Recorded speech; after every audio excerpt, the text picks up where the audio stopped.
नमस्कार साथियों, बहुत बहुत स्वागत और अभिनंदन है आप सबका। और हम आशा करते हैं आप लोगों की तैयारी अच्छे से चल रही होगी। बिना रुके आप लोग अपनी तैयारी को करते रहिए, क्योंकि हाल फिलहाल में आपको बहुत ज़्यादा बड़ी वैकेंसी देखने को मिल सकती है। चाहे वो एलटी गेट हो या फिर जूनियर हो या फिर आप टीजीटी पीजीटी की तैयारी तो आप कर ही रहे हैं। तो इस हिसाब से आप बिल्कुल अपनी तैयारी में जुटे रहिए। यहाँ पे देखिए कि भारतेंद्र युग के जो कवि हैं उनकी रचनाएं पिछले वीडियो में हमने वहाँ पे देखा था। बाबू हरिश्चंद्र की कुछ महत्वपूर्ण रचनाएं जो कि एग्ज़ाम की दृष्टि से काफ़ी महत्वपूर्ण हैं, वहीं से रचनाएं उनकी पूछी जाएंगी। आगे यहाँ पे बद्रीनारायण चौधरी, इनका 1855 से 1923 इनका जन्म का समय काल यहाँ पे है। समय सीमा जो है 1855 में जन्म और 1923 में इनकी मृत्यु। आगे यहाँ पे है इनकी रचना जीर्ण जनपद है, दुर्दशा दत्तापुर, आनंद अरुणोदय, हार्दिक हर्षादस और मयंक महिमा, अलौकिक यहाँ पे लीला, वर्षा बिंदु, यहाँ पे लालित्य लहरी, ब्रिज चंद पंचक और सूर्य स्त्रोत। तो आप यहाँ पे देखेंगे कि जो ये रचनाएं हैं जीर्ण जनपद, और उसके बाद हार्दिक हर्षादस, उसके बाद यहाँ पे आनंद अरुणोदय और मयंक महिमा, ये काफ़ी बार पूछी गई है। वर्षा बिंदु ये काफ़ी महत्वपूर्ण है, जिस पे यहाँ पे निशान लगाया गया है, तो इनको अच्छे से रट लेना है। यहाँ पे किसकी रचना है, तो बद्रीनारायण चौधरी प्रेमघन की ये महत्वपूर्ण रचनाएं हैं। आगे यहाँ पे है कि प्रताप नारायण मिश्र, इनका जन्म है 1856 से 1894। कब है, तो 1856 से लेकर के यहाँ पे 1894 इनका जन्म काल माना जाएगा। और इनकी यहाँ पे रचना है प्रेम फुलवारी है, मन की लहर है, लोकोक्ति शतक है, यहाँ पे तृप्तियान्ताम, उसके बाद यहाँ पे श्रृंगार विलास हरगंगा।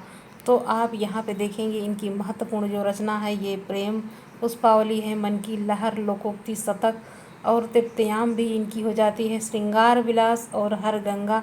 तो इनकी सारी रचनाएं जो कि एक से बढ़ के एक महत्वपूर्ण हैं, तो इनको अच्छे से ये याद कर लेना है। मन की लहर इनकी रचना है।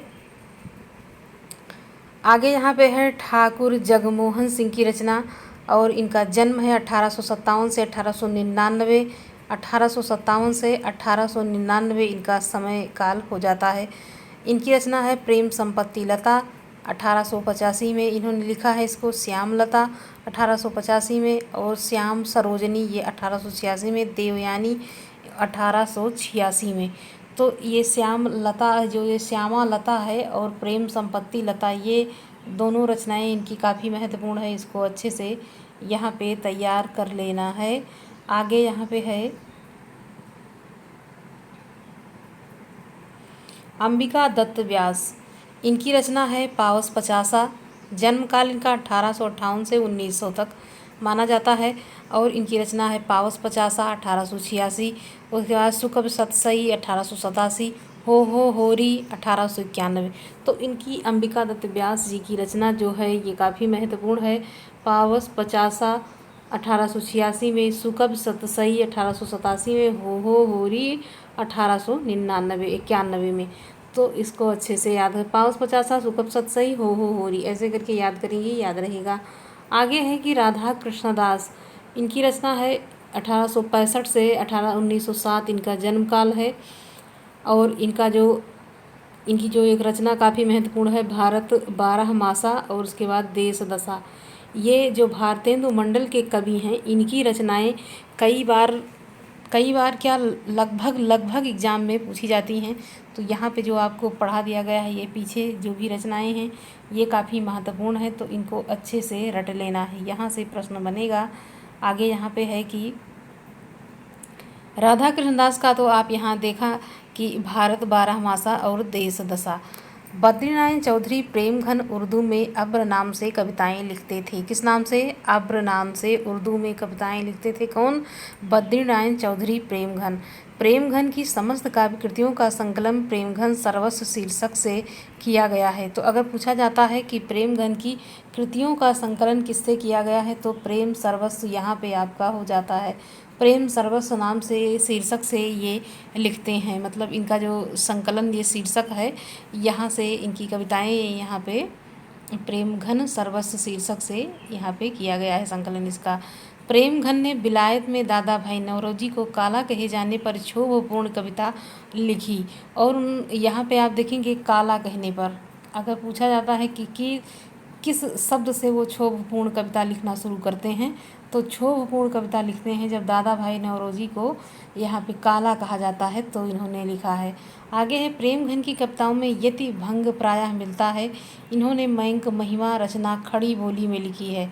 तो मयंक महिमा जो रचना है ये किसमें है? खड़ी बोली में इन्होंने इसको लिखा है। प्रताप नारायण मिश्र की प्रतिनिधि कविताओं को प्रताप लहरी शीर्षक से संकलित किया गया है। प्रताप लहरी शीर्षक से इसको संकलित किया गया है। यहाँ पे प्रताप लहरी शीर्षक से प्रतिनिधि कविता इनकी। आगे यहाँ पे है कि प्रताप नारायण मिश्र ने हरगंगा तृप्तयाम बुढ़ापा हिंदी की हिमायत शीर्षक से महत्वपूर्ण कविताएं लिखी है। तो आगे यहाँ पे है कि ठाकुर जगमोहन सिंह ने श्रृंगार और प्रकृति सौंदर्य परक कविताओं की रचना की। इन्होंने विंध्य क्षेत्र की प्रकृति का वैविध्यपूर्ण वर्णन इन्होंने किया है। किसने किया है? तो यहाँ पे बात की जा रही है ठाकुर जगमोहन सिंह की, जो कि भारतेंदु युग के कवि के रूप में जाने जाते हैं। आगे है जगमोहन सिंह ने कालिदास कृत ऋतुसंहार और मेघदूत का ब्रजभाषा में अनुवाद किया है। तो मेघदूत का और ऋतुसंहार का इन्होंने किस भाषा में अनुवाद किया? तो ब्रजभाषा में इन्होंने किया। किसने किया है? तो यहाँ पे बात हो रही है ठाकुर जगमोहन सिंह ने किया है। आगे यहाँ पे है कि अंबिका दत्त व्यास ने अपने कवि जीवन का आरंभिक कविता वर्धनी सभा में पूरी अमी की कटोरिया से चिरंजीवी रहो विक्टोरिया रानी समस्या की पूर्ति करके किया और इस पर उन्हें सुकवि की उपाधि प्राप्त हुई। अगर एग्ज़ाम में कठिन प्रश्न बनेगा तो यहाँ पे पूछा जाएगा किस पंक्ति के आधार पर इनको सुकवि की उपाधि प्राप्त की गई। तो यहाँ पे यही हो जाएगा कि जो अपने कवि जीवन का आरंभिक कविता वर्धनी सभा में पूरी अमी की कटोरिया सी चिरंजीवी रहो विक्टोरिया रानी समस्या पूर्ति करके किया और उसी पर इनको सुकवि की उपाधि प्राप्त की गई। ये कौन है? तो ये अंबिका दत्त व्यास जी यहाँ पे हो जाएंगे। अंबिका दत्त व्यास ने खड़ी बोली में कंसबद्ध अपूर्ण शीर्षक प्रबंध काव्य की रचना किया। किसने किया? अंबिका दत्त व्यास ने यहाँ पे किया। आगे यहाँ पे है कि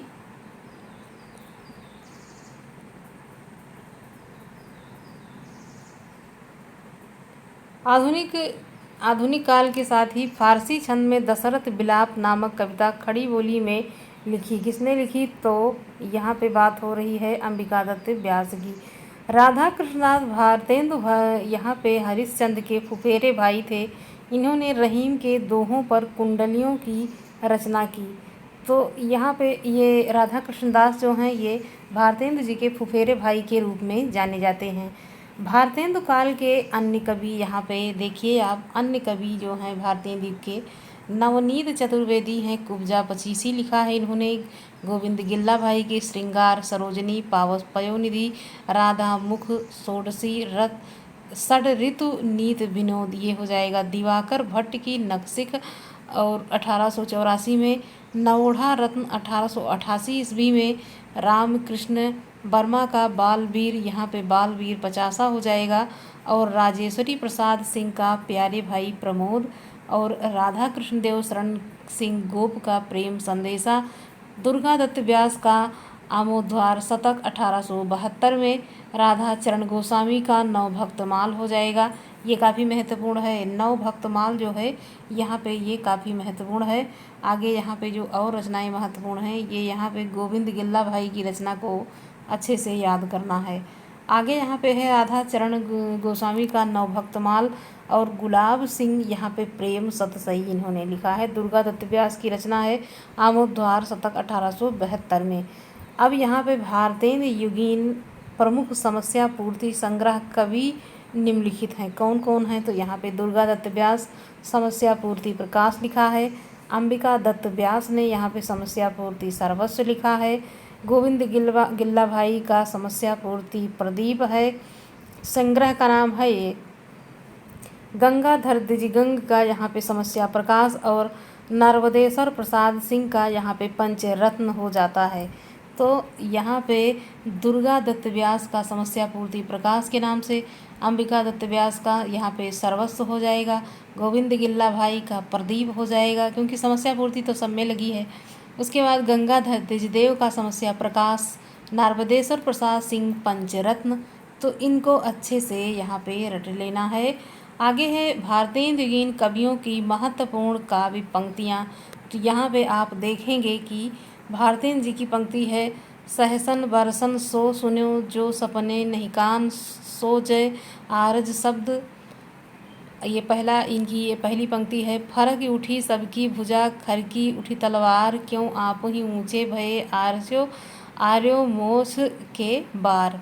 हाय वहे भारत भो भारी सब ही विधि सो भई दुखारी। हाय चितौर नीलाज तुम्हारी अजहु खरो भारत ही मझारी। निज भाषा उन्नति यह सब उन्नति को मूल, बिन निज भाषा ज्ञान के मिटे न ये को सूल। कहे करुणा निधि केशव सोए जागत नहीं अनेक जतन कर भारत वासी रोए। तो यहाँ पे ये पंक्ति जो है ये काफ़ी कन्फ्यूजन वाली आपको एग्ज़ाम में हो सकती है कि कहाँ करुणा निधि केशव सोए जगत ना ही अनेक जो जतन करी भारतवासी रोए। तो केशव यहाँ पे पंक्ति में उसमें दे देगा ऑप्शन में, तो आप यहाँ पे देखिए थोड़ा सा। ये लेकिन पंक्ति किसकी है? भारतेंद्र हरिश्चंद्र की। मेरे साधन मेरे तो साधन एक ही जग नंद लला वृषभान दुलारी। ये भी पंक्ति किसकी है? ये भी यहाँ भारतेंद्र हरिश्चंद्र की है। पिए प्यारे तिहारे निहारे बिना यखिया दुखिया नहीं मानते हैं। से सुताए अजो न गई ते तव जोबन जोते बहोरे लगी। ये भी पंक्ति उन्हीं की हो जाती है। आज लो ना मिले तो कहाँ हम तो तुम्हारे सब भांत कहायो। प्यारे जू हैं जग की यह रीत विदा की समय सब कंठ लगायो। तो ये पंक्ति भी उनकी है और इम्पॉर्टेंट में यहाँ पे हो जाएगी, क्योंकि आप इसको पढ़ते चले आ रहे हैं। पिछले इंटर क्लास या फिर कहीं भी आपने इसको पढ़ा होगा, काफ़ी अच्छे से पढ़ाया जा चुका है इसको। पिया प्यारे तिहारे निहारे बिना अखिया दुखिया नहीं मानत हैं। ये भी पंक्ति काफ़ी महत्वपूर्ण है। आगे यहाँ पे है कि मुँह जब लागे तब ना ही छूटे जाति मान धन सब कुछ लूटे। पागल कर मोहे करे खराब क्यों सखी साजन नहीं शराब। तो ये भी पंक्ति किसकी हो जाएगी? यहाँ पे भारतेंद्र हरिश्चंद्र जी की बात हो रही है। हाय उर्दू हाय हाय कहाँ सिधारी हाय हाय। ये भी उनकी पंक्ति है। सभा में दोस्त बंदर की आमद है, गधे और फूलों के अफसर की आमद है। भीतर भीतर सब रस चूसे हंसी हंस के तन मन धन मुँह से। जाहिर बातन में अति तेज क्यों सखी साजन नहीं अंग्रेज। रसा महावे फसाहत दोस्त क्या दुश्मन भी हैं सारे। जमाने में तेरे तर्जे सुखन की यादगारी है। और यहाँ पे श्री राधा माधव जुगल चरण रस को अपने को मस्त बना। पी प्याला भर भर कर कुछ इसको मैं का भी देख मजा। रोवहु सब मिल आवहु भारत माई हाहा भारत दुर्दशा न देखी जाई। ये महत्वपूर्ण रहेगा। रहे क्यों ना एक मयान अस दोए जिन नयनन में हरि रसा छायो ते ही क्यों भावे कोई। सखा प्यारे कृष्ण के गुलाम राधा रानी की। तो ये पंक्तियाँ आपने अभी देखी, ये भारतेंद्र हरिश्चंद्र की हैं। आगे यहाँ पे बद्रीनारायण चौधरी प्रेमचंद की है। निर्धन दिन दिन होता है भारत भो सब भांत।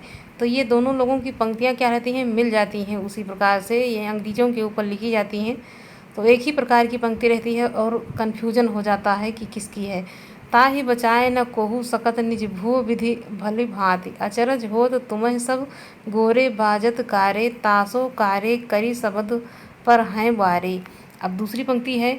भयो भूमि भारत में महाभयंकर भारत भये बीरबल सकल सुभट एक ही संग गारत। आगे है। आज लो रही अनेक भांत धीर धरी कै पै न भाव मोहि बैठन सु मौन मारी कै। ये सारी पंक्तियाँ जो बद्रीनारायण चौधरी प्रेम घन की है। बागियन बसंत बसेरो कियो बसियो तेहि त्यागी तपाए ना, दिन काम कुतूहल के जो बने तिये बीच वियोग बुलाए ना। घन प्रेम बढ़ाए के प्रेम अहो बिथवारी बिथा बरसाए ना, चित चैत की चांदनी चाह भरी चर्चा चलबे को चलाए ना। धन्य भूमि भारत सब रत्नन की उपजावनी। ये पंक्तियाँ आपने देखी, ये बद्रीनारायण चौधरी प्रेम घन की हैं। अब यहाँ पे प्रताप नारायण मिश्र की पंक्ति देखेंगे। चाचहु साचहु निज कल्याण तौ सब मिल भारत संतान, जपो निरंतर एक जवान हिंदी हिंदू हिंदुस्तान। तबहि लख्यो जहाँ राह्यो एक दिन कंचन बरसत, तहाँ जताए जैन रुहि रोटहि को तरसत। पढ़ि कमाए कीन्हो कहाँ हरे देश कलेश, जैसे कंता घर रहे तैसे रहे विदेश। एक बार फिर से इसे देख लेते हैं पंक्ति कि पढ़ि कमाए कीन्हो कहाँ हरे देश कलेश, जैसे कंता घर रहे तैसे रहे विदेश। जग जाने इंग्लिश हमें वाणी वस्त्र ही जोए, मिटे बदन कर श्याम रंग जन्म सुफल तब होए। ये पंक्ति आप यहाँ पे देख रहे हैं किसकी, प्रताप नारायण मिश्र की है। इम्पॉर्टेंट यहाँ पे लिखा हुआ है कि कौन सी पंक्ति काफ़ी महत्वपूर्ण है। वैसे तो सारी हैं लेकिन फिर भी यहाँ पे नौन तेल लकड़ी घासों सब टिक्स लगे, जहाँ चना चिरौंजी मोल लिए, जहाँ दीन प्रजा कहा। तो यहाँ पे आप किसकी पंक्ति देख रहे हैं, भारतेंदु हरिश्चंद्र मतलब समझ लिए युग के कवि हैं, प्रताप नारायण मिश्र की पंक्ति हैं।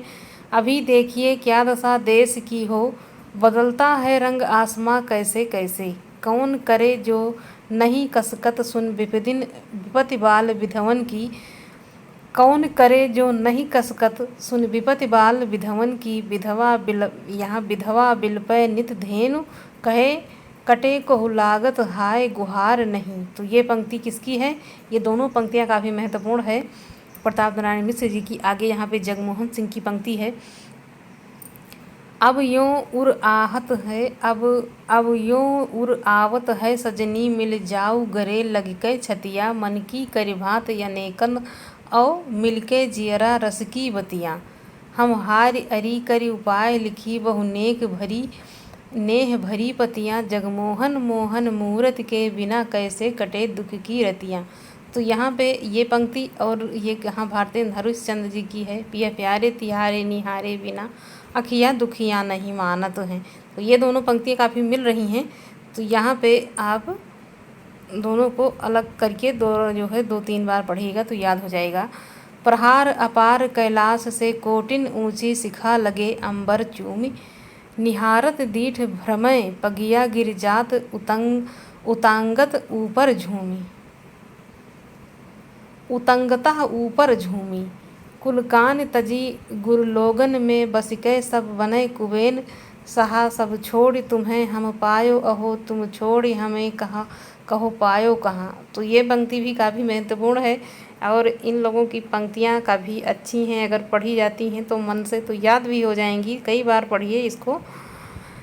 विविध यहाँ पे देखिए इन्हीं लोगों से जुड़ी हुई कुछ बातें हैं। भारतेंदु हरिश्चंद्र जो मतलब मंडल के कवि जो हैं उन्हीं से जुड़ी हुई। सन 1888 इसमें प्रकाशित खड़ी बोली आंदोलन पुस्तक में मुजफ्फरपुर निवासी अयोध्या प्रसाद खत्री ने काव्य में खड़ी बोली का सूत्रपात किया। अयोध्या प्रसाद खत्री कृत खड़ी बोली आंदोलन में ब्रजभाषा और अवधी की रचनाओं को हिंदी साहित्य के अंतर्गत स्थान देने से इनकार कर दिया गया था। किसकी, तो यहाँ पे अयोध्या प्रसाद खत्री की जो कृति है उसको ब्रजभाषा और अवधी की रचनाओं को हिंदी साहित्य के अंतर्गत स्थान देने से लोग इनकार कर दिए।